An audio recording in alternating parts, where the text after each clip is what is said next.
మన దేశంలో అత్యధిక శాతం మంది కొలిచే దేవుళ్లలో వినాయకుడు ఒకరు. విఘ్నాలకు ఆయన అధిపతి. అందుకే ఏ పనిని మొదలుపెట్టినా ముందు విఘ్నేశ్వరుడికి పూజలు చేసి పనిని ప్రారంభిస్తారు. విఘ్నేశ్వరుడు అనగానే మనకు పెద్ద తల, తొండం, పెద్ద బొజ్జ గుర్తుకు వస్తాయి. వినాయక చవితి రోజున షోడశోపేతంగా ఆయనకు నైవేద్యాలు సమర్పించి 9 రోజుల అనంతరం బైబై గణేశ అంటూ నిమజ్జనాలు చేస్తారు. ఏ ఆలయంలో చూసినా గణపతి ఇదే ఆకారంతో కనిపిస్తాడు. కాని ఆ ఒక్క దేవాలయంలో మాత్రం గణపతి తొండం లేకుండా సాధారణ మానవ ఆకారంలో పూజలు అందుకుంటుంటాడు. మానవ రూపంలో నరముఖ గణపతిగా పూజలు అందుకుంటున్న దేవాలయం దేశంలో ఒక్కటే ఉన్నది. అది ఎక్కడ ఉన్నది? ఆ ఆలయ విశేషాలేంటి? ఆలయ చరిత్ర ఏంటో తెలుసు. నరముఖ గణపతి ఆలయం తమిళనాడు రాష్ట్రంలోని తిలతర్పణపురి అనే గ్రామంలో ఉన్నది. ముక్తీశ్వర ఆలయంలో గణపతిని నరముఖ గణపతిగా దర్శనమిస్తారు.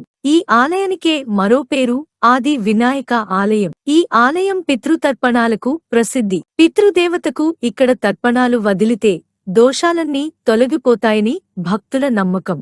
స్థల పురాణం కూడా ఇదే చెబుతున్నది. త్రేతాయుగంలో శ్రీరాముడు తన తండ్రి దశరథ మహారాజుకు ఎన్ని చోట్ల పితృతర్పణాలు విడిచినా ముక్తి లభించకపోవడంతో శివుడిని ప్రార్థించాడట. శివుడు తిలతర్పణపురి గ్రామంలోని కొలనులో స్నానం చేసి గుడిలో పితృతర్పణం విడవమని చెబుతాడు. ఆ ప్రకారంగా శ్రీరాముడు తన తండ్రి దశరథ మహారాజుకు పితృతర్పణాలు విడుస్తాడు. తండ్రి కోసం 4 పిండాలు పెట్టగా ఆ 4 పిండాలు 4 శివలింగాలుగా మారిపోతాయి. ఈ శివలింగాలను ఈ ఆలయంలో ఇప్పటికీ చూడవచ్చు. తిల అంటే నువ్వులు అని, తర్పణం అంటే విడవడం అని అర్థం. అప్పటి నుండి ఈ గ్రామానికి తిలతర్పణపురి అనే పేరు వచ్చింది.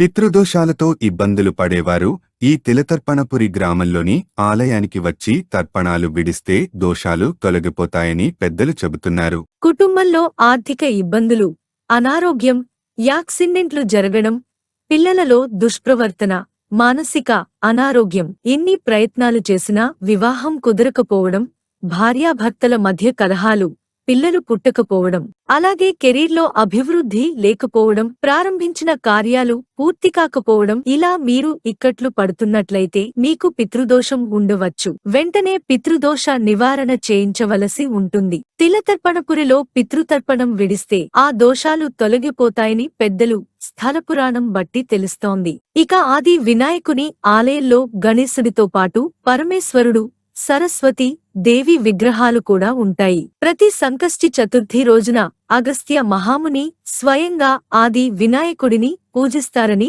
భక్తుల నమ్మకం. ఈ వినాయకుడిని పూజించడం వలన కుటుంబంలో శాంతి నెలకొంటుంది, పిల్లల తెలివితేటలు పెరుగుతాయని భక్తులు విశ్వసిస్తారు.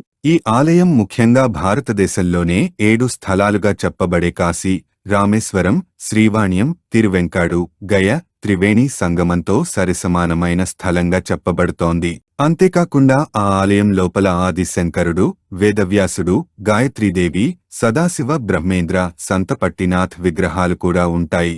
ఆలయంలో ప్రతి గురువారం రోజున నరముఖ వినాయకుడికి ప్రత్యేక పూజలు నిర్వహిస్తారు.